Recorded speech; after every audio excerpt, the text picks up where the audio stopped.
రాజా నీ సన్నిధిలో నేనుంటానయ్యా, మనసారా ఆరాధిస్తూ బ్రతికేస్తానయ్యా. నేనుండలేనయ్యా, నే బ్రతకలేనయ్యా, నేనుండలేనయ్యా, నే బ్రతకలేనయ్యా.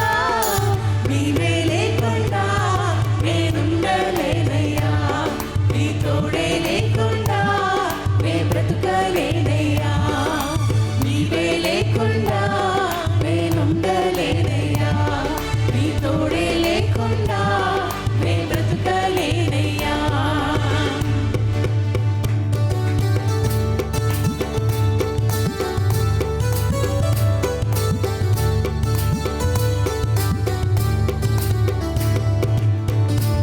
ఎవరి దగ్గర లేని సంతోషము ఆయన సన్నిధానంలో మనకు ఉంటుందండి. యేసయ్యే రాకపోతే నీవు నేను ఏమైపోయేవారము. మనకెవ్వరున్నా ఎవ్వరు లేకపోయినా మనం జీవించగలము, కానీ ఆయన లేకుండా జీవించలేము.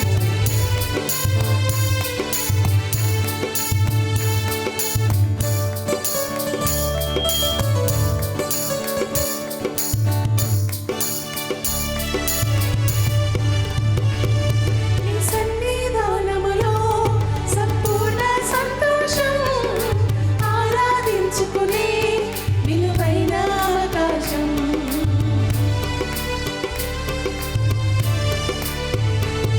నీ సన్నిధానములో సంపూర్ణ సంతోషం, ఆరాధించుకునే విలువైన అవకాశం. కోల్పోయినావన్నీ నాకు ఇచ్చుటకును, బాధల నుండి బ్రతికించుటకును. కోల్పోయినావన్నీ నాకు ఇచ్చుటకును, బాధల నుండి బ్రతికించుటకును. నీవే రాకపోతే నేనేమైపోదునో, నీవే రాకపోతే నేనేమైపోదునో. నేనుండలేనయ్యా, నే బ్రతకలేనయ్యా, నేనుండలేనయ్యా, నే బ్రతకలేనయ్యా. నీవే లేకుండా నేనుండలేనయ్యా, నీ తోడే లేకుండా నే బ్రతకలేనయ్యా. నీవే లేకుండా నేనుండలేనయ్యా, నీ తోడే లేకుండా నే బ్రతకలేనయ్యా.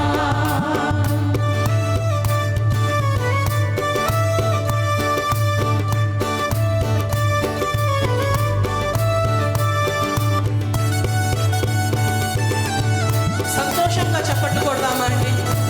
ఎందుకంటే మన పరిస్థితులలో ఒంటరితనంలో మీరు ఉన్నారేమో, ఎవరు నన్ను అర్థం చేసుకోవట్లేరని అనుకుంటున్నారేమో, కానీ దేవుడు అంటున్నాడు నేనున్నాను నీకు. మన దేవాది దేవుడు రాజాది రాజు మనతో ఉన్నప్పుడు ఎంత సంతోషం, ఎంత ఆనందము.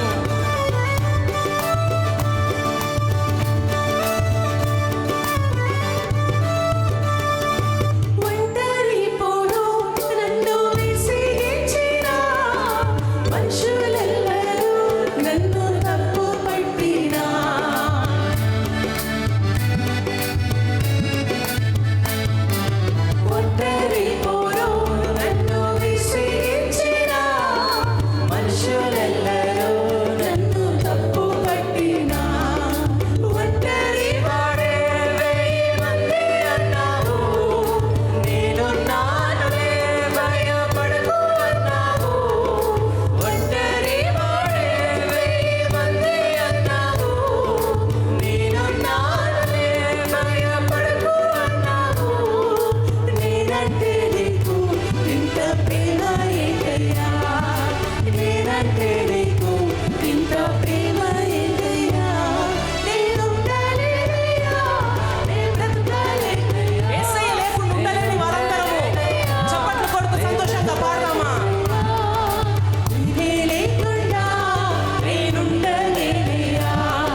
స్తుతిద్దాము.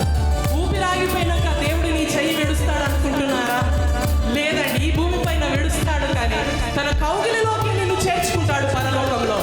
ఆ రోజు కోసం ఎదురు చూస్తూ ఊపిరున్న ప్రతి ఒక్కరము మనం దేవుని స్తుతిద్దాము.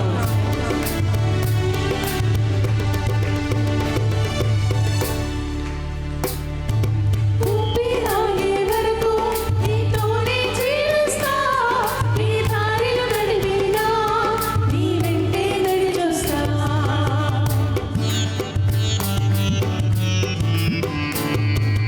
ఊపిరాగే వరకు నీతోనే జీవిస్తా, నీ దారిలో నడిపినా నీ వెంటే నడిచొస్తా.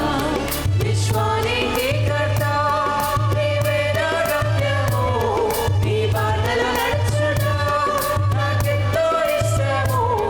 విశ్వానికి కర్త నీవే నా గమ్యము, నీ బాటలో నడుచుట నాకెంతో ఇష్టము. నిన్ను మెచ్చిన దేవుడే నీవయ్యా, నిన్ను మెచ్చిన దేవుడే నీవయ్యా. నేనుండలేనయ్యా, నే బ్రతకలేనయ్యా, నేనుండలేనయ్యా, నే బ్రతకలేనయ్యా. నీవే లేకుండా నేనుండలేనయ్యా, నీ తోడే లేకుండా నే బ్రతకలేనయ్యా. నీవే లేకుండా నేనుండలేనయ్యా, నీ తోడే లేకుండా నే బ్రతకలేనయ్యా. రాజా నీ సన్నిధిలో ఉంటానయ్యా, మనసారా ఆరాధిస్తూ బ్రతికేస్తానయ్యా. రాజా నీ సన్నిధిలో నేనుంటానయ్యా, మనసారా ఆరాధిస్తూ బ్రతికేస్తానయ్యా. నేనుండలేనయ్యా, నే బ్రతకలేనయ్యా, నేనుండలేనయ్యా, నే బ్రతకలేనయ్యా. నీవే లేకుండా నేనుండలేనయ్యా, నీ తోడే లేకుండా నే బ్రతకలేనయ్యా. నీవే లేకుండా నేనుండలేనయ్యా, నీ తోడే లేకుండా నే బ్రతకలేనయ్యా. మనం రెండు చేతులు పైకెత్తి మన కుడి పక్కన ఎడమ పక్కన ఎవరున్నారో మర్చిపోదామండి. మన హృదయ పరిస్థితులు ఏంటో మనకు మాత్రమే తెలుసు. భయముతో ఉన్నామా, ఆందోళనతో ఉన్నామా, ఒంటరితనంతో ఉన్నామా, ఎటువంటి పరిస్థితులు ఉన్నాము, మన భవిష్యత్తు ఏంటిదో, మన పిల్లల భవిష్యత్తు ఏంటిదో అని అయోమయ పరిస్థితులు ఉన్నామా, అవమానాన్ని ఎదురుస్తున్న పరిస్థితులు ఉన్నామా, మనుషులెల్లరూ మనల్ని తప్పు పడుతున్నారా, వారి పని అది. కానీ మన హృదయానికి కలిగే గాయం కేవలం దేవుడే చూస్తున్నారు. నేను వ్యక్తిగతంగా గత వారమంతా కొన్ని విషయాలతో నలిగిపోతున్నాను. నా కూతురు భవిష్యత్తు విషయము, ఆ అమ్మాయి ఆరోగ్యం విషయము ఎంతో వేదనతోటి అలమటించిపోతున్నాను. అటువంటి పరిస్థితిలో నన్ను ఆదరించిన మాట ఒకటే, దేవుడు నేనున్నాను అంటున్నాడు. అదే మాట నీతో నాతో ఈరోజు అంటున్నాడండి. ప్రభువా, నా వల్ల కావట్లేదు ప్రభువా, I just want to give up.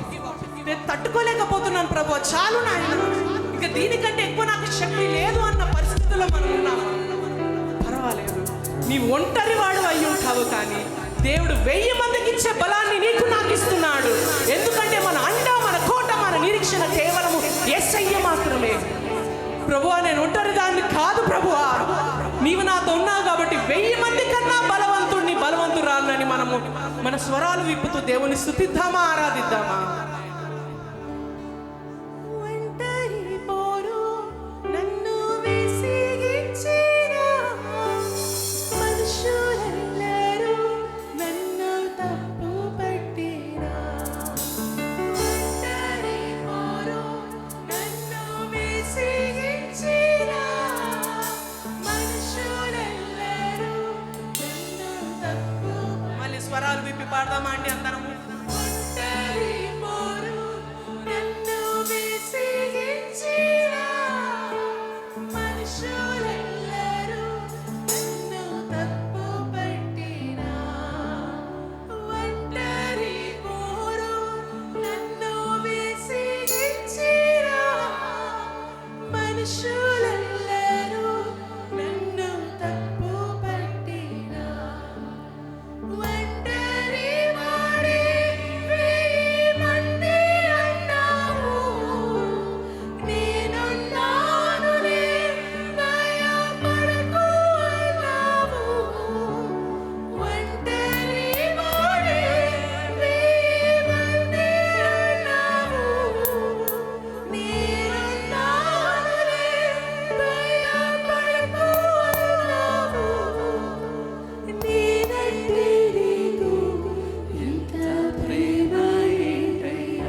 కష్టమైనా, ఏ నష్టమైనా, ఏ అయోమయ పరిస్థితి అయినా, నా భవిష్యత్తు నాకు తెలియకపోయినా, నీవుంటే నేను ఉన్నాను, నీవు లేకుండా నేను ఉండలేను ప్రభువా.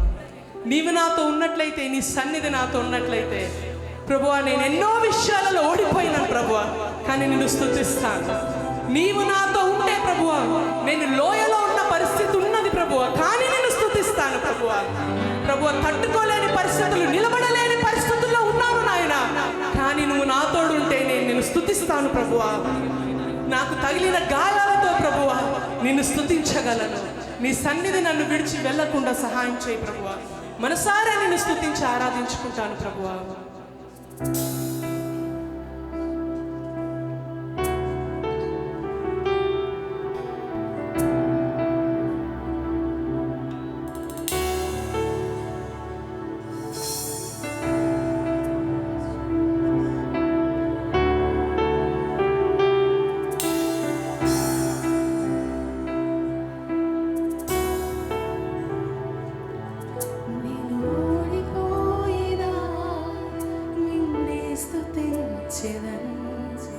నేను లోయలో ఉన్నా నిన్నే స్తుతించెదన్, నేను నిలబడలేకున్నా నిన్నే స్తుతించెదన్, నేను గాయముతోనున్నా నిన్నే స్తుతించెదన్, నేను ఓడిపోయినా నిన్నే స్తుతించెదన్, నేను లోయలో ఉన్నా నిన్నే స్తుతించెదన్, నేను నిలబడలేకున్నా నిన్నే స్తుతించెదన్, నిన్ను గాయముతోనున్నా నిన్నే స్తుతించెదన్.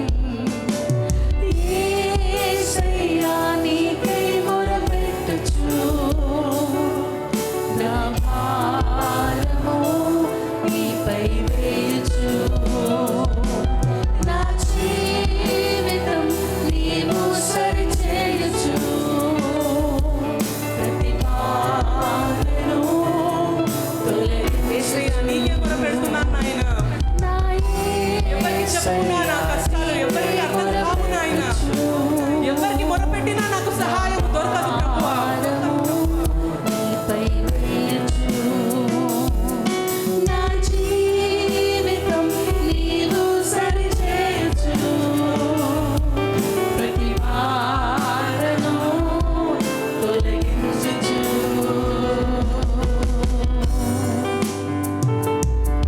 నా నిరీక్షణ నీవే, నా అండయు నీవే, నా ఆశయు నీవే, నా సర్వము నీవే, నా నిరీక్షణ నీవే, నా అండయు నీవే, నా ఆశ్రయము నీవే, నా సర్వము నీవే.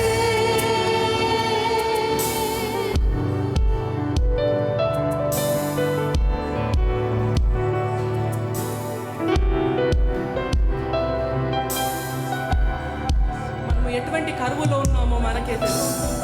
ఆర్థికంగా కొరత ఉన్నదా, శారీరకంగా ఏదైనా కరువులో ఉన్నామా, ఆత్మీయ కరువులో ఉన్నామా, మనల్ని మనం పరీక్షించుకున్నాం. ప్రార్థన జీవితం విషయంలో కరువులో ఉన్నామా, ఎటువంటి కరువైనా ఎటువంటి వ్యాధి అయినా నా యేసయ్య నాతో ఉన్నాడన్న నమ్మకం ఉన్న వాళ్ళందరము ఆయనకే మొరపెడదాం. ప్రభువా, నేను ఈ పరిస్థితిలో ఉన్నాను, ఎవ్వరి నుండి నాకు సహాయం రాదు ప్రభువా, కానీ నీకు మొరపెడుతున్నాను, నీవే సహాయం చేయగలవు. మనకు తెలిసిన వాళ్ళు ఎంతమంది ఉన్నా మనకు సహాయం రాదండి. మనల్ని వెలివేసే పరిస్థితి కూడా అనుభవించాల్సి ఉంటుంది మనం. అయినా దాన్ని స్తుతించగలుగుతున్నామా లేదా పరీక్ష చేసుకుందాము.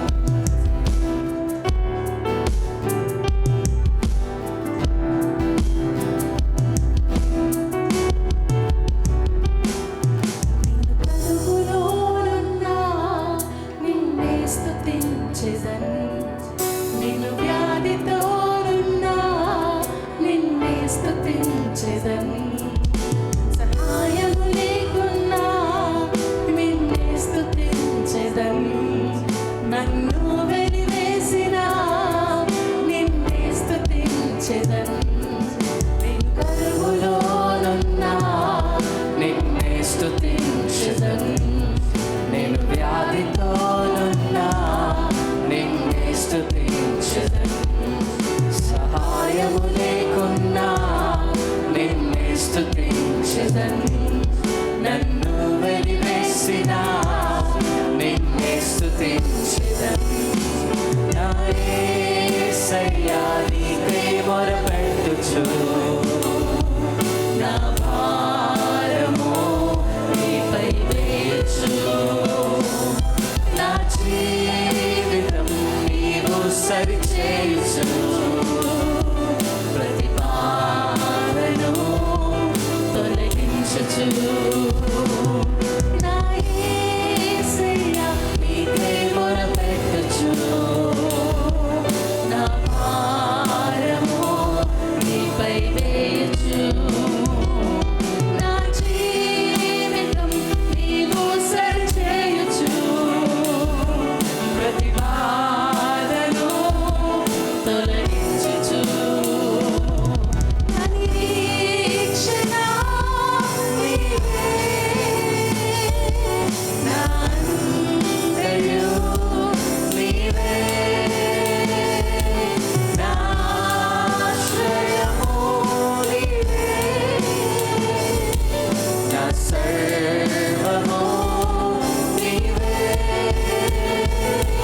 నా నిరీక్షణ నీవే. నా అంతయు నీవే. నా ఆశ్రయము నీవే. నా సర్వము నీవే. ఏ పరిస్థితి అయినా మనం ఎవరి వైపు చూస్తున్నాం, ఎవరికి మొరపెడుతున్నాం ఒక్కసారి జ్ఞాపకం చేసుకుందాం. ఈరోజు ఏ సమస్యతో, ఏ పరిస్థితితో మనం వచ్చామో సహనానికి యేసయ్య పాదాల చెంత దాన్ని వదిలేద్దామా? ఆయనకు మొరపెడదామా? అది పిల్లల పరీక్షలే కానివ్వండి, లేకపోతే ఆరోగ్య పరిస్థితులే కానివ్వండి, అప్పులైతేనేమి, మన భవిష్యత్తేనేమి, ఏ విషయమైనా కూడా ఆయన సమస్తాన్ని సాధ్యము చేయగల దేవుడు మనకున్నాడండి. మనుషుల ద్వారా ఎటువంటి సహాయం రాదండి. మనల్ని వెలివేస్తారు, అయినా కానీ దేవుడు మనతో ఉన్నాడు. ఆయనతో మొరపెడుతున్నామా? నా జీవితంలో నా అండ నా యేసయ్య, నా బలము నా యేసయ్య, నా శక్తి నా యేసయ్య. కష్టం వచ్చినప్పుడు నేను ఎవరి దగ్గరికి పరిగెత్తుతానంటే యేసయ్యే నా ఆశ్రయము. అటువంటి దేవుడు మనకు ఉంటుండగా చింత ఎందుకు, బాధ ఎందుకు, దిగులెందుకండి? స్వరాలు విప్పుదామా? ఏ పరిస్థితిలో నా ప్రభువా నేను నిన్నే స్తుతిస్తానా మనం చెప్తామా? యేసయ్యా నీవే. నేను ఓడిపోయినా పాడమా? ఓడిపోయినా చెప్పండి, నిన్నే స్తుతిస్తాను. నేను లోయలోనున్నా నేను నిలబడలేకున్నా నిన్నే స్తుతించెదను. నేను గాయములోనున్నా నిన్నే స్తుతించెదను. స్వరాలు విప్పి పాడదామా అండి? నేను ఓడిపోయినా నిన్నే స్తుతించెదను. నేను లోయలోనున్నా నిన్నే స్తుతించెదను. నేను నిలబడలేకున్నా నిన్నే స్తుతించెదను. నేను గాయముతోనున్నా నిన్నే స్తుతించెదను. నేను కరువులోనున్నా నిన్నే స్తుతించెదను. నేను వ్యాధితోనున్నా నిన్నే స్తుతించెదను. సహాయము లేకున్నా నిన్నే స్తుతించెదను. నన్ను వెలివేసినా నిన్నే స్తుతించెదను. ఎందుకో చెప్పాలండి, మనం ఎవరికి మొరపెడుతున్నాము? యేసయ్యా నీకే మొరపెట్టుచు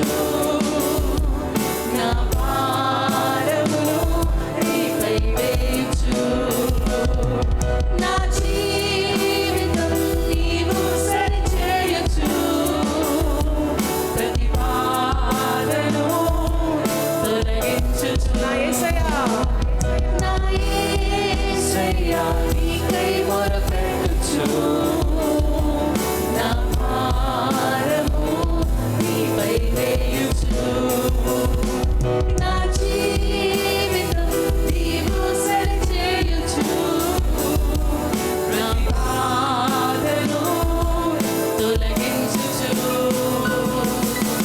నిరీక్షణ నీవే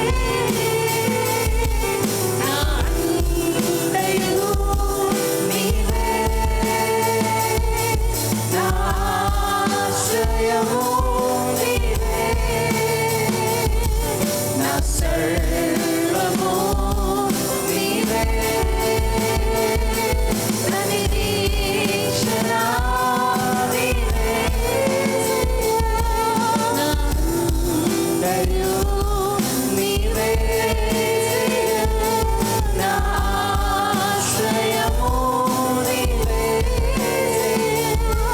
నా సర్వము నీవే యేసయ్యా నీకే మొరపెట్టుచు నా భారమును నీపై వేయుచు నా జీవితం నీవు సరిచేయుచు ప్రతి బాధను తొలగించుచు ఆయనకి మొరపెడుతూ మనం ప్రార్థన కాదండి చేయవలసింది, స్తుతించాలి. ప్రభువా, ఏ పరిస్థితిలో ఉన్నా నేను స్తుతిస్తాను, ఎందుకంటే నా వెనుక నీవున్నావని నాకు తెలుసు. ప్రభువా, మనుషుల దగ్గరికి వెళ్తే కొంత సహాయం చేయొచ్చు, కొన్నిసార్లు అయితే ముఖం ముందు సహాయం చేస్తానని చెప్పి వెనకాల వాళ్ళు వెళ్ళిపోవచ్చు, కానీ నీవు మాత్రము నాకు ముఖము తిప్పే దేవుడవు కాదు. నేను అడిగినా అడగకపోయినా నా ప్రతి అవసరత తీర్చే దేవుడు ప్రభువా. అందుకే నా మనసులో ఉన్న ఏ విషయమైనా ప్రభువా నీకే మొరపెడతాను. సమస్తాన్ని సరిచేయగలిగే దేవుడు నీవే ప్రభువా. యేసయ్యా నీవే యేసయ్యా నీవే యేసయ్యా నీవే యేసయ్యా నీవే నా నిరీక్షణ నీవే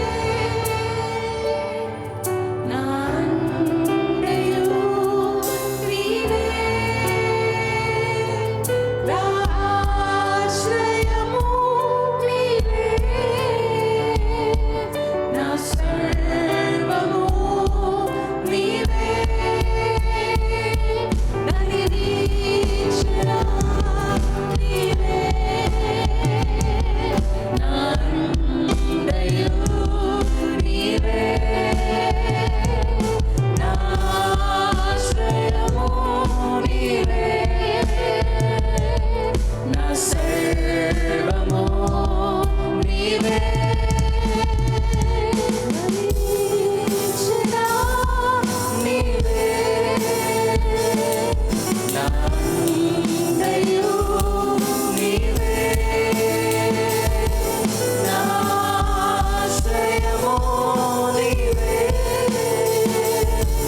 నా సర్వము నీవే యేసయ్యా యేసయ్యా యేసయ్యా యేసయ్యా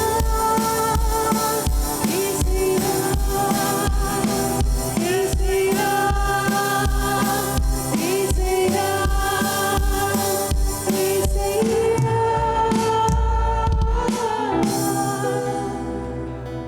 ప్రభువా, నా ప్రతి ఆలోచన, నా ప్రతి చూపు, నా నడవడి, నా మాట సమస్తం ఎరిగిన దేవుడు ప్రభువా.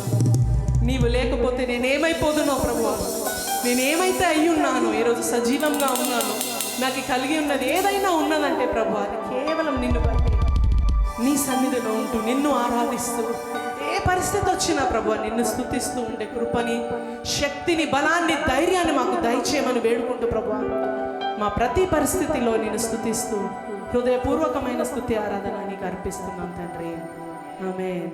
ఈరోజు వాక్య ధ్యానము మార్కు సువార్త 5వ అధ్యాయము మొదటి 5 వచనాలు చదువుకుందాం.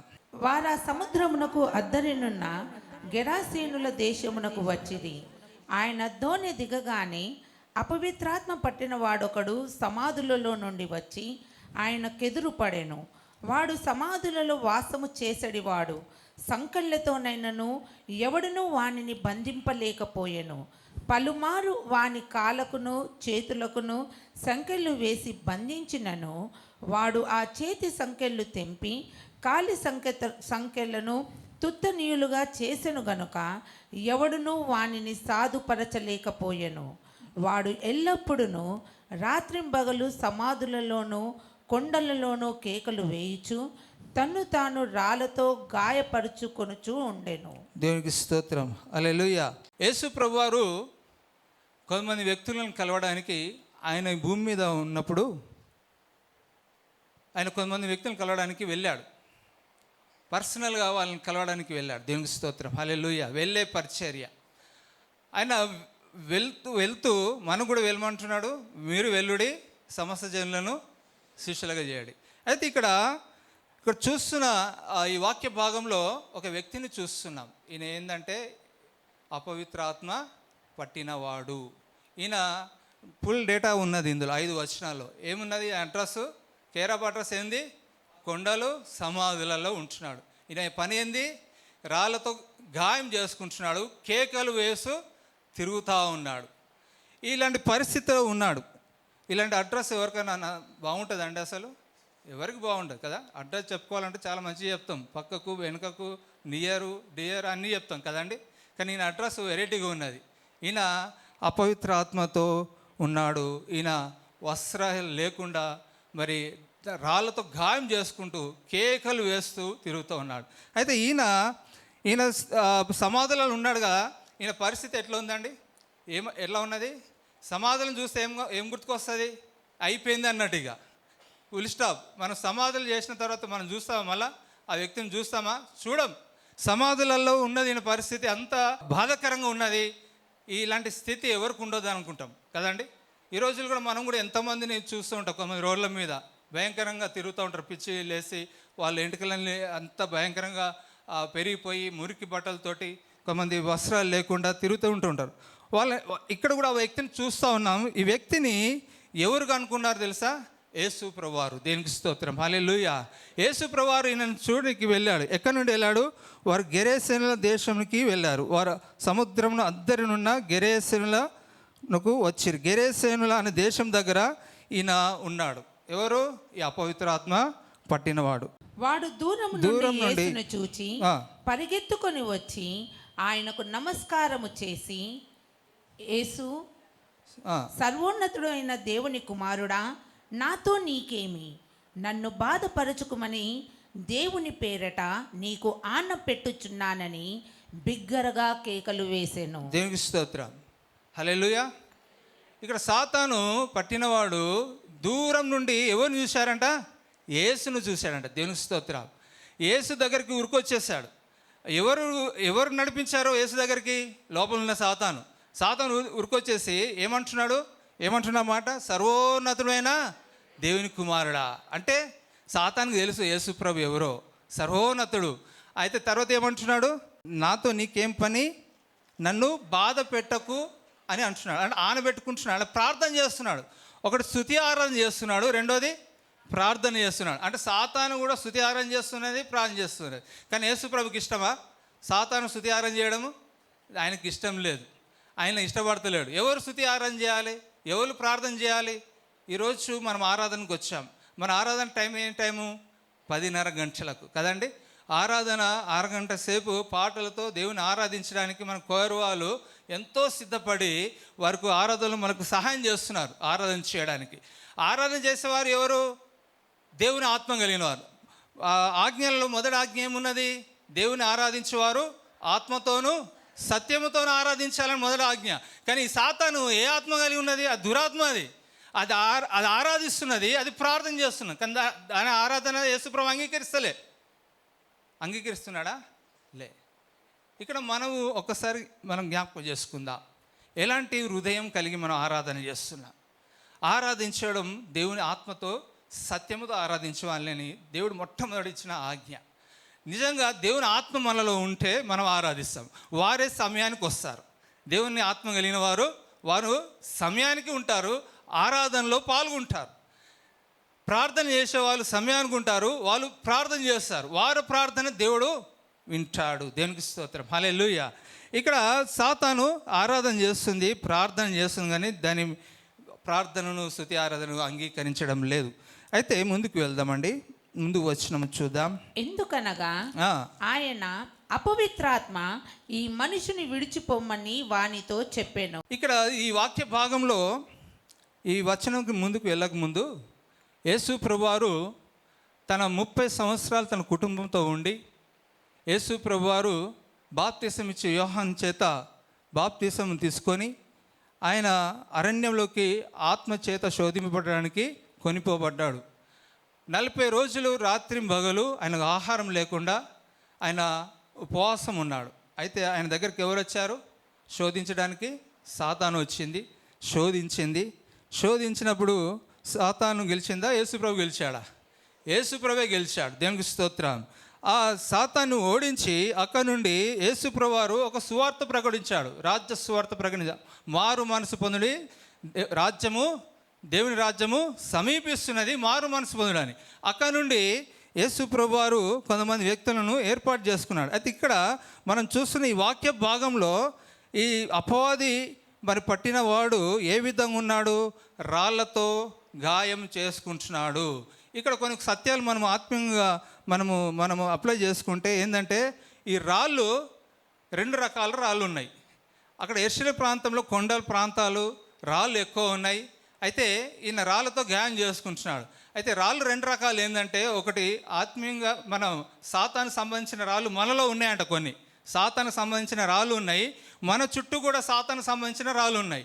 రాళ్ళు అంటే రాళ్ళు మనలో కిడ్నీలో రాళ్ళు వస్తుంటాయని కదండి, విన్నారు కదా, కిడ్నీలో రాళ్ళు వచ్చినాయి అని డాక్టర్లు చెప్తూ ఉంటారు. ఎట్లా వస్తాయి రాళ్ళు? అవి మనం రాళ్ళు తింటాం, మనం రాళ్ళు తింటూ వచ్చినాయా? కాదు, తినే పదార్థాల ద్వారా రాళ్ళు తయారవుతున్నాయి. ఇది అట్లనే ఆత్మీయంగా మనం పడిపోవడానికి సాతాను సంబంధించిన రాళ్ళు మనలో పెట్టున్నాయి. ఏం రాళ్ళు అంటే ఇవి మనం గాయపరుస్తూ ఉంటాయి. ఏం రాళ్ళు ఇవి అంటే ఆత్మీయమైన సంబంధించిన రాళ్ళు కావు ఇవి. ఇది అపవాదికి సంబంధించిన రాళ్ళు. గర్వం మొట్టమొదటి ఏంటిది? గర్వం. ఈ గర్వము మనిషికి ప్రతి ఒక్కరికి ఉంటుంది. ఉన్నోనికి ఉంటుంది, లేనని కూడా గర్వం ఉంటుంది. స్టాలిన్ బ్రదర్ ఒక దగ్గర ప్రార్థన చేయడానికి తీసుకెళ్ళాడు. ఆయన టీబీ క్యాన్సర్ వ్యాధితో బాధపడుతున్నాడు. చాలా కడుపు టైట్గా ఉన్నది, ఎత్తుగా ఉన్నది. ఆయన కొన్ని నెలల నుంచి భోజనం లేదు, బెడ్ మీద ఉన్నాడు. ఆయనకు చాలా గర్వం ఉన్నది, కోపం కూడా ఉన్నది. పండుకున్న కానీ భార్యను చూసి పనులను పటపట కొరుకుతున్నాడు.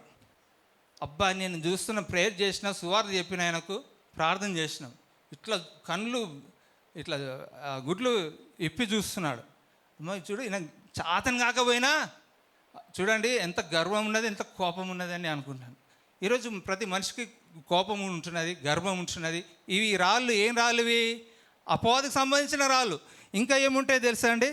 నేననే స్వభావం కూడా ఉంటుంది. నేననే రాయి, ఆ రాయితో గాయం చేసుకుంటుంటాం. మన జీవితాలు ముందుకు అంటే ఆత్మీయంగా ముందుకు వెళ్ళాం ఈ రాళ్ళు ఉంటాయి. ఇంకా ఏం రాళ్ళు ఉంటాయి? నేర్చుకోలేని రాయి. మేము నేర్చుకోం. ఎన్ని ట్రైనింగ్లు పెట్టినా, అయ్యా దేవుని సేవ చేయాలంటే మేము నేర్చుకోం అని పరిగెత్తుతూనే ఉంటాం. నేను లోబడే స్వభావం లేని రాయి అది. లోబడాలని లేదు. ఎవరికి లోబడతారు వీళ్ళు? ఇక్కడ దేవునికి లోబడకపోతే ఎక్కడ లోబడతారు? సాతానికి లోబడతారు, అంతే కదా.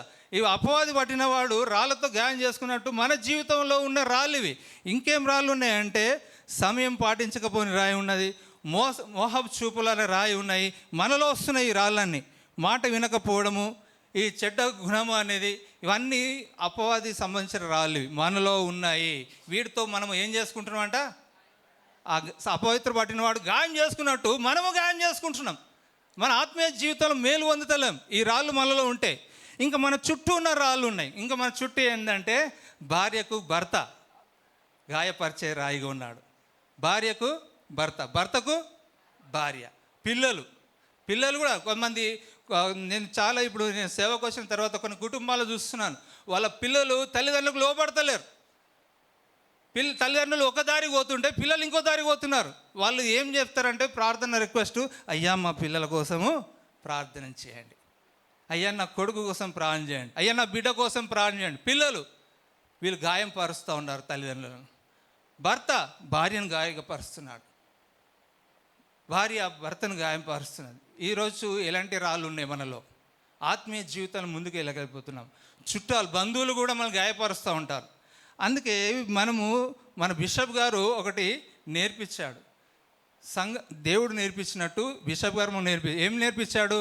ఒక కార్డు, జీవ గ్రంథం తీసుకున్నాం, ప్రాన్ ప్రేయర్ కార్డు తీసుకున్నాము. అందులో ఎవరి పేరు రాస్తాం? ఎవరి పేరు రాస్తామండి? అందులో ఫ్యామిలీ, రక్షణ లేనివారు, బంధువులు, స్నేహితులు, ఇరుగు పొరుగు వాళ్ళు, మనతో కలిసి పనిచేసే వీళ్ళందరూ గాయపరిచే రాయలు కాకుండా దేవుని రాళ్ళుగా మారాలని వాటిలో పేర్లు రాసి వాళ్ళ గురించి ప్రార్థన చేయమని మనకు ట్రైనింగ్ ఇస్తున్నారు. దేవునికి స్తోత్రం. హల్లెలూయా. లేరా? మన బంధువులు గాయపరిచే వాళ్ళు లేరా? మన స్నేహితులు గాయపరిచే వాళ్ళు లేరా? ఉన్నారు. మన వాళ్ళే అనుకుంటాం, మరి పొరుగు వాళ్ళు మంచి వాళ్ళు అనుకుంటాం. ఏ రోజు రాయి వేసేస్తారు. వేస్తారా? వేస్తారు. దేవునికి స్తోత్రం. కానీ వాళ్ళను ఎవరు రాళ్ళుగా మార్చాలి? ఏసే రాళ్ళుగా మార్చాలి. దేవునికి స్తోత్రం. హల్లెలూయా. ఎఫెసీయులకు రాసిన పత్రిక 2:23 ఒక మాట ఉన్నది. ఏమున్నదంటే ఒక మాట చూడండి, 2:20. క్రీస్తు యేసే ముఖ్యమైన మూలరాయి అయి ఉండగా అపోస్తలులను ప్రవక్తలను వేసిన పునాది మీద మీరు కట్టబడి ఉన్నారు. ఇక్కడ ఏ రాయిగా ఉండాలంట? క్రీస్తుకు సంబంధించిన రాయిగా మారిపోవును గాక. ఆమేన్. మన చుట్టూ ఉన్న వాళ్ళు, మనలో ఉన్న విషయాలు అవన్నీ ఎవరి రాళ్ళుగా మారాలి? క్రీస్తుకు సంబంధించిన రాళ్ళుగా మారాలి. ఆ క్రీస్తుకు సంబంధించిన రాయి మీదనే పునాది కట్టబడాలి మనం. దేవునికి స్తోత్రం. హల్లెలూయా. యేసుప్రభు దగ్గర ఉపమానం చెప్తాడు. బుద్ధి గలవాడు, బుద్ధి లేనివాడు ఇద్దరు ఇల్లు కట్టారు. బుద్ధి లేనివాడు ఎక్కడ కట్టినాడు? ఇసుక మీద కట్టాడు. బుద్ధి కలిగినవాడు బండ మీద కట్టాడు. అయితే గాలి వచ్చింది, వర్షం వచ్చింది, వరద వచ్చింది. ఏది కూలిపోయింది? ఇసుక మీద కట్టిన కూలిపోయింది. ఏది నిలబడ్డది? బండ మీద ఆ బండ ఎవరు? యేసే. దేవునికి స్తోత్రం. హల్లెలూయా.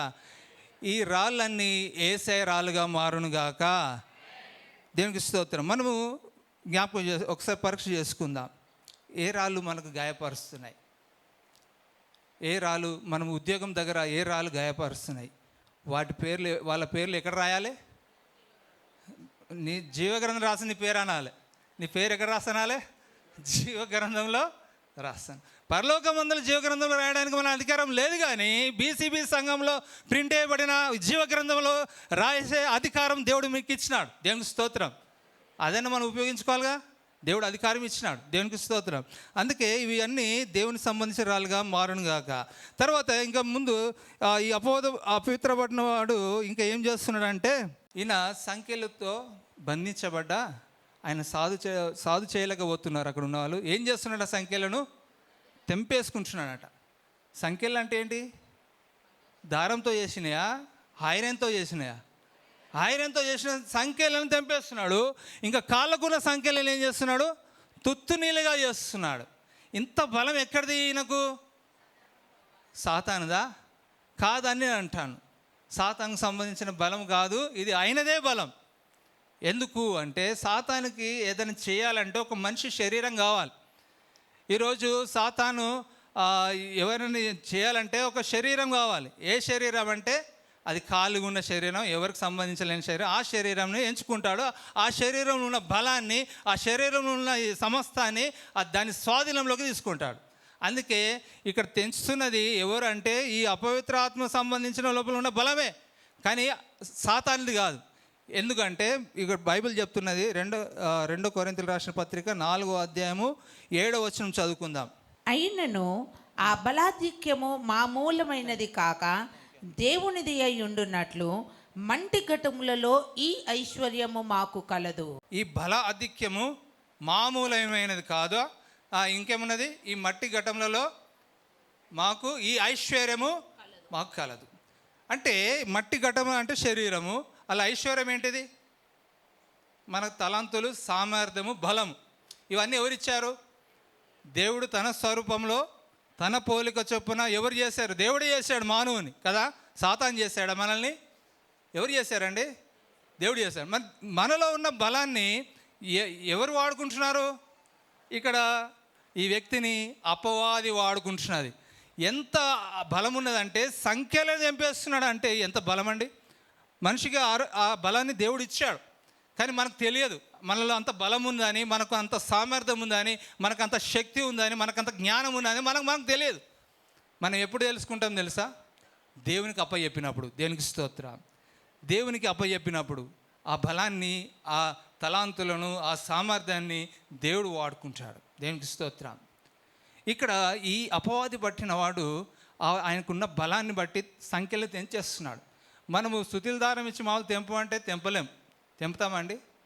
కానీ ఆ బలం ఉన్నది మనకు తెలియదు. ఇప్పుడు ఇట్లా కూర్చున్న వాళ్ళు ఒక ఆయన నడవలేని పరిస్థితిలో ఉన్నాడు. ఆయన ఎవరో పట్టుకుంటూ వచ్చిండు. పాము వచ్చింది అనే వరకు, పక్కన పాము ఉంది అనే వరకు టక్కన లేచి 2 గంటలు ముందుకేసేస్తాడు. ఎట్లా? భయంతో. అంత బలం ఎక్కడిది ఆయనకు ఉన్నది. కానీ నేను నడవలేను అన్న ఒక దీనితో ఉంటారు. కానీ ఏదైనా ఒక సమస్య పెద్దది ఏదో వచ్చిందంటే టక్కన లేచి పక్క జరుగుతారు. అలాంటిది చూడలేదా? మనము చూసాం. దేనికి స్తోత్రం. అయితే ఇక్కడ ఉన్న ఈ వ్యక్తిలో ఉన్న బలము, మనలో ఉన్న బలము ఎవరి సొంతం కావాలి? యేసయ్య సొంతము కావాలి. దేవునికి స్తోత్రం. హల్లెలూయా. ఉదాహరణకు చెప్పాలంటే విలియం కేరీ, ఆయన సామాన్యమైన వ్యక్తి. ఆయన ఎక్కడ పుట్టాడు? ఇంగ్లాండ్లో. ఆయన పని ఏంది? చిన్న పని, తెగిపోయిన చెప్పులను కుట్టుకుంటాడు. ఆయన మన దేశంలో ఉన్నారా? మన హైదరాబాద్ ఉన్నారా చెప్పులు కొట్టుకునేటోళ్ళు? ఉన్నారు. కానీ వాళ్ళు ఏమనుకుంటారంటే ఇంతవరకు నా బతుకు. కానీ ఆయన విలియం కేరీ అని అనుకోలే. గొప్ప కార్యం చేస్తున్నాడు. ఏం చేస్తున్నాడు అంటే ఆయన షాప్లో ఒక ఇండియా మ్యాప్ పెట్టుకొని చేయబెట్టి ప్రార్థన చేస్తున్నాడు. ప్రభువా, నేను ఇండియాకు వెళ్ళాలి.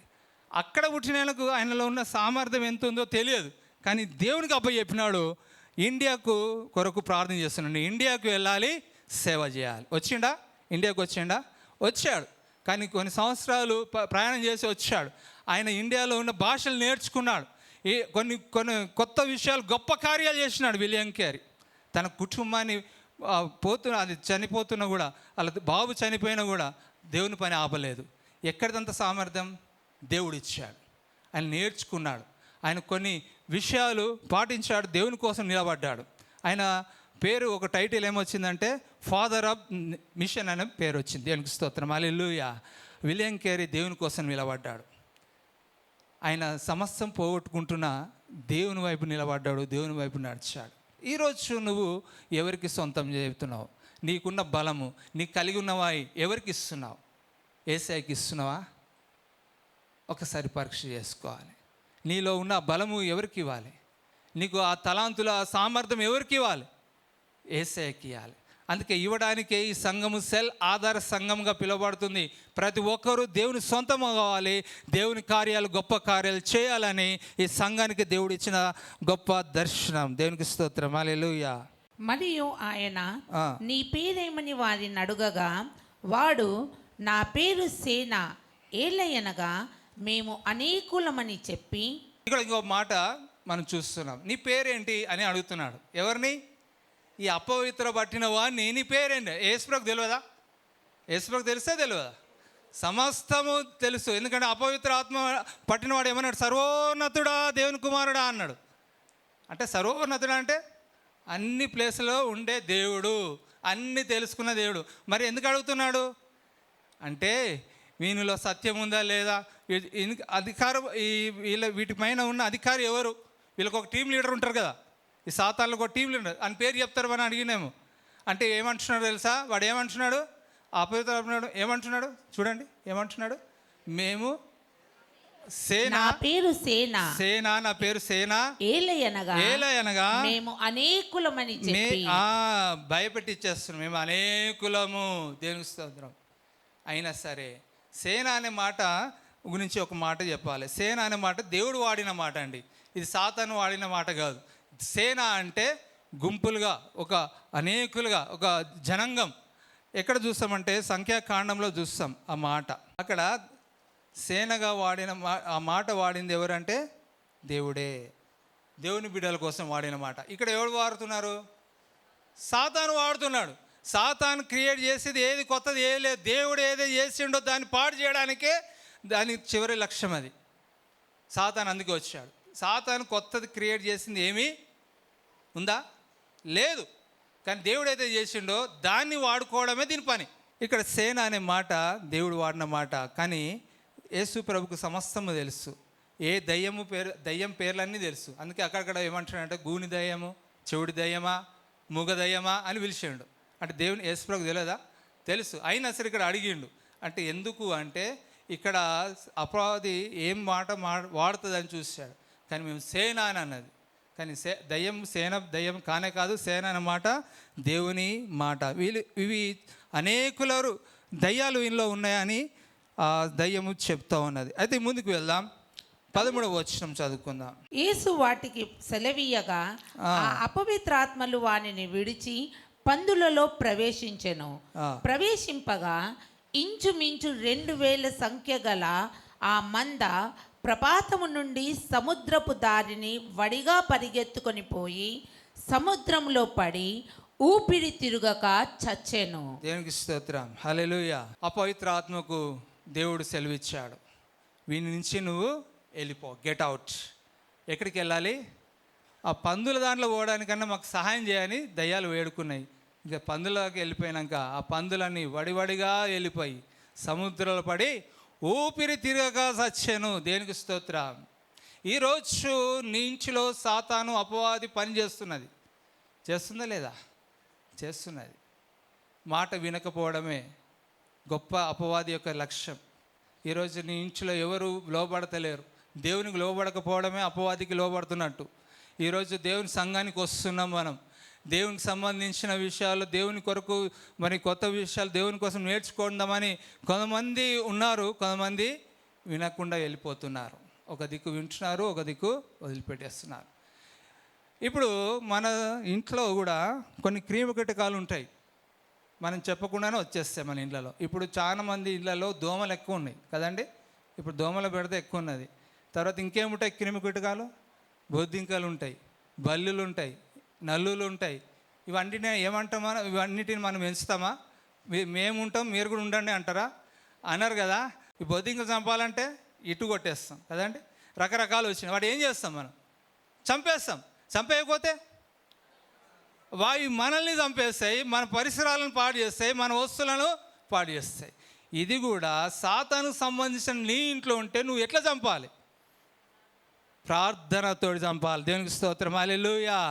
ఏ ఇంట్లో ప్రార్థన ఉంటుందో ఆ ఇంట్లో ఉదయకాలం ఏమనాలి తెలుసా? యజమానిగా ఉండే ఏమనాలి తెలుసా? ఓ అపవాది, యేసు నామములో నన్ను నా ఇంటిని విడిచిపో అని నువ్వు ఆజ్ఞాపించాలి. దేవుని వాగ్దానం నోరుతో పలకాలి. పలికినప్పుడు సాతాను అక్కడ ఉండదు. ఎందుకు ఉండదు తెలుసా? ఎవరి నామంలో ఆజ్ఞాపిస్తున్నావు? యేసు నామంలో. యేసు నామం అంటేనే దానికి భయం. యేసు ప్రభు దగ్గరికి అది మారు వేషంలో రాలే, యేసు ప్రభు దగ్గరికి దాని వేషంలో వచ్చింది. ఎందుకంటే ఏ వేషంలో వచ్చినా యేసు ప్రభుకు తెలుసు. వచ్చిన ఆ దయ్యంను ఏం చేసాడు? యేసు ప్రభు ఎలగొట్టేశాడు. ఇప్పుడు నువ్వు ఎలగొట్టడానికి సిద్ధమా?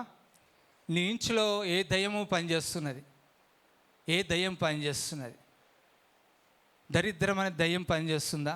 నేను ఎంత సంపాదించినా అప్పుల పాలైపోతున్నాను, ఎంత సంపాదించినా తృప్తి లేదు, ఎంత సంపాదించిన అనారోగ్య పరిస్థితులకు డాక్టర్కి పోతున్నాయి ఇప్పుడు డబ్బులన్నీ, ఎంత సంపాదించినా నాకు సంతోషం లేదు. నా ఇంట్లో సాతానుకు సంబంధించిన వాళ్ళు, సాతాను ఏలుతున్నది. ఏం చేయాలి? వాటిని ప్రార్థనతోటి చంపేయాలి. ఉదయకాలం లేసి ప్రార్థన చేయాలి. ఉదయకాలం లేసి దేవుని వాగ్దానాలు పలకాలి. సాతానా, నా ఇంటిలో ఉండడానికి వెళ్ళిపో. చెప్పండి, ఆయనకి చెప్పండి, ఓ అపవాది, యేసు నామంలో నన్ను నా ఇంటిని విడిచి పొమ్మని ఆజ్ఞాపిస్తున్నాను. దేవునికి స్తోత్రం. నీ ఇంట్లో ఉంటుంది, ఇక వెళ్ళిపోతుంది నెమ్మది. దేవునికి స్తోత్రం. అందుకే ఊపిరి తిరగగా చంపేయాలి. వాటిని చంపేయకపోతే అది నిన్ను చంపేస్తుంది. ఇక్కడ ఒక సత్యం ఏంటంటే, అక్కడ ఈ అపవిత్రాత్మ పట్టినవాడు ఇక చివరి దశలో ఉన్నాడు. దాని చివరి లక్ష్యం, దయ్యం చివరి లక్ష్యం ఏంది? వీని చంపేయాలి, ఇవన్నీ చంపేయాలి. ఆయన చావక ముందు చివరి దాంట్లోనే యేసుప్రభు వారు వచ్చారు ఆదుకోవడానికి. దేవుని స్తోత్రం. హల్లెలూయా. అతన్ని యేసుప్రభు కనుగొన్నాడు. యేసుప్రభు అతన్ని రక్షించాడు, ఆయనలో ఉన్న దయ్యాలను వెలగొట్టాడు. ఇక్కడ కింద చూద్దాం ఒక వచనం. జనులు జరిగినది చూడ వెళ్ళి యేసునొద్దకు వచ్చి సేనా అను దయ్యములు పట్టినవాడు బట్టలు ధరించుకొని స్వస్థ చిత్తుడై కూర్చుండి ఉండుట చూచి భయపడిరి. దేవునికి స్తోత్రం. అక్కడ ఉన్న ఆ వ్యక్తి సేన పేరైతే మారలేదండి. పేరు లాస్ట్ వరకు ఏం పేరుంది? దయ్యం పట్టినవాడు. సేనా దయ్యము పట్టిన పేరైతే మారలేదు. కానీ యేసు ప్రభు ఆ లోపల హృదయాన్ని మార్చేశాడు. వాని హృదయాన్ని బాగు చేశాడు, వాని శరీరాన్ని బాగు చేశాడు. ఇప్పుడు ఆయన బట్టలు ధరించుకున్నాడు, స్వస్థత చిత్తుడై యేసు ప్రభు పాదాల దగ్గర కూర్చున్నాడు. అది ఎవరు చూశారు? ఆ గ్రామంలో ఉన్న వాళ్ళందరూ చూశారు. దీన్ని బట్టి సంతోషపడాలా, బాధపడాలా? సంతోషపడాల్సింది పోయి ఆశ్చర్యపోతున్నారంట. ఆశ్చర్యపడి యేసు ప్రభును తమ గ్రామం నుంచి వెళ్ళిపో అన్నారంట. దేవునికి స్తోత్ర. ఎవరిని వెళ్ళిపోమంటారు? యేసు ప్రభును. ఎందుకు? మా పందులన్నీ చచ్చిపోయినాయి, మా ఆస్తి అంతా పోయింది, పందుల మీద ఆధారపడ్డారు, మా ఆస్తి పాడైపోయింది. కానీ ఇక్కడ ఒక వ్యక్తి బాగైండనే సంతోషం లేదు. కొంతమంది ఇళ్ళల్లో కేర్సెల్ పెట్టడానికి మీ ఇంట్లో కైర్సెల్ పెడతామంటే వద్దు వద్దు వద్దు, మా ఫర్నిచర్ పాడైపోతుంది, గోడల మీద రాస్తారు అన్ని పిల్లలందరూ, మీ ఇంట్లో పెట్టండి మేము వస్తాం అనేటోళ్ళు ఉన్నారా లేరా? కానీ మన సంఘంలో కేసెల్ అన్నప్పుడు ఇల్లు ఇచ్చేవాళ్ళు చాలామంది ఉన్నారు. దేవునికి స్తోత్రం, హల్లెలూయా. దేవుని పని మన ఇంట్లో ప్రార్థన జరగాలని అందరికీ ఉండాలి. నష్టపోతుందని కాదు, దేవుని కోసము వాడబడుతుందని మనము సంతోషపడాలి. ఇక్కడ సంతోషపడాల్సింది యేసు ప్రభును వెలగొట్టేస్తున్నారు. యేసు ప్రభు వారు వెళ్ళిపోతుండగా ఒక మాట అన్నాడు ఈ అపవిత్ర పట్టినవాడు. ఏమన్నాడు? కింద వచ్చినాం చూద్దాం. ఆయన దోణి ఎక్కినప్పుడు దయ్యములు పట్టినవాడు ఆయన యుద్ధ తన నుండనిమ్మని ఆయనను బతిమాలు కొనెను. కానీ ఆయన వానికి సెలవీయక, నీవు నీ ఇంటి వారి యొద్దకు వెళ్ళి ప్రభువు నీ యందు కనికరపడి నీకు చేసిన కార్యములన్నిటినీ వారికి తెలియచెప్పుమనెను. చాలండి. ఇక్కడ జరిగిన సంఘటన చివరిగా ఈ అపవిత్ర పట్టినవాడు బాగా అయిపోయాడు. యేసు ప్రభు దోణికి వెళ్తుండగా ఏమంటున్నాడు? అయ్యా నేను వస్తాను, నేను ఎంబడొస్తాను. ఇన్ని రోజులు ఒంటరి ప్రయాణం, గుట్టలలో కొండలలో ఆ బండలలో తిరుక్కుంటూ ఒంటరి జీవితం. నా తల్లిదండ్రులు వదిలిపెట్టారు, స్నేహితులు వదిలిపెట్టారు, ఎవరు కానీ వాడు బాగా అవుతాడని ఎవ్వరికి నమ్మకం లేదు, నన్ను అందరూ వదిలిపెట్టారు, నువ్వు నన్ను పట్టుకున్నావు, నేను ఎంబడొస్తాను. అక్కడ యేసుప్రభు ఏమన్నాడు?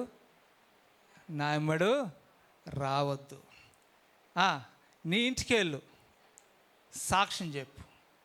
ఎక్కడికి వెళ్ళమన్నాడు? నీ ఇంటికి వెళ్ళు. కానీ విన్నాడా? విన్నాడు. యేసయ్య ఏమి చెప్పినా ఆడ సంతోషపడాల్సింది. ఆయన తోటి తీసుకెళ్తే సంతోషంగా వాళ్ళతో వెళ్ళిపోదాం అనుకున్నాడు, ఆ టీంలో కలిసిపోదాం అనుకున్నాడు. కానీ యేసుప్రభు చెప్పింది కొంచెం కష్టం.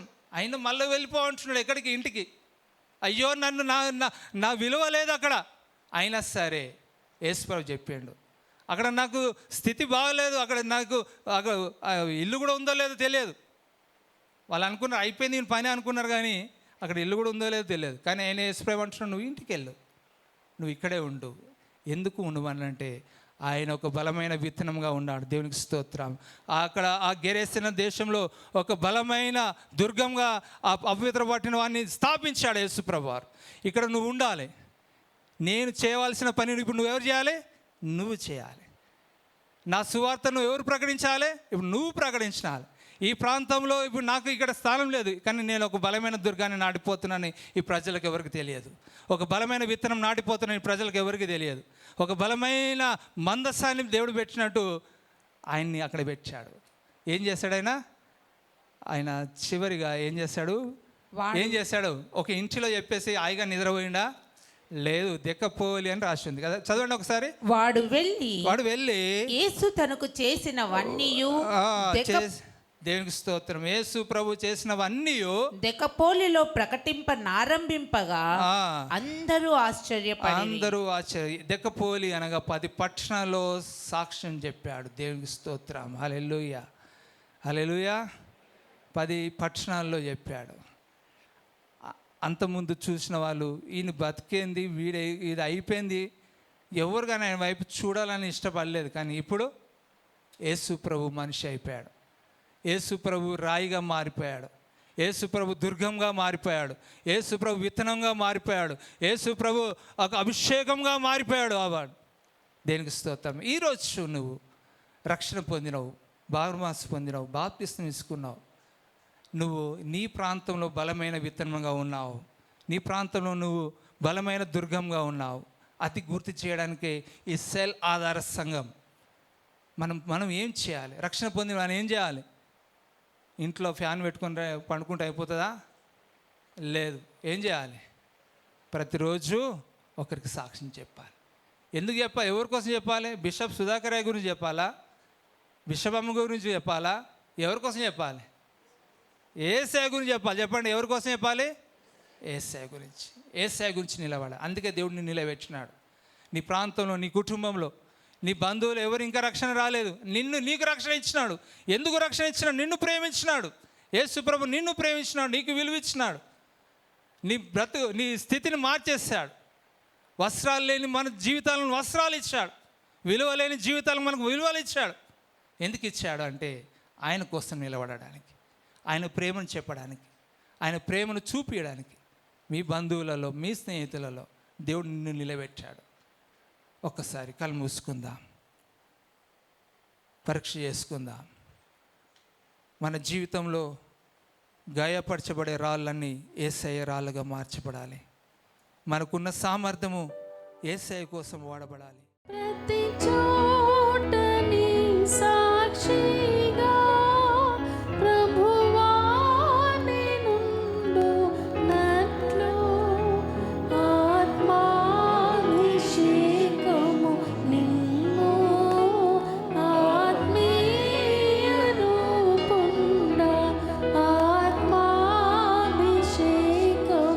నిన్ను ఆత్మీయ రూపుండ ప్రియ యేసుని చితివే ప్రియమారన హృదయం ముదమారవసించునా హృదయం తరంగమునా.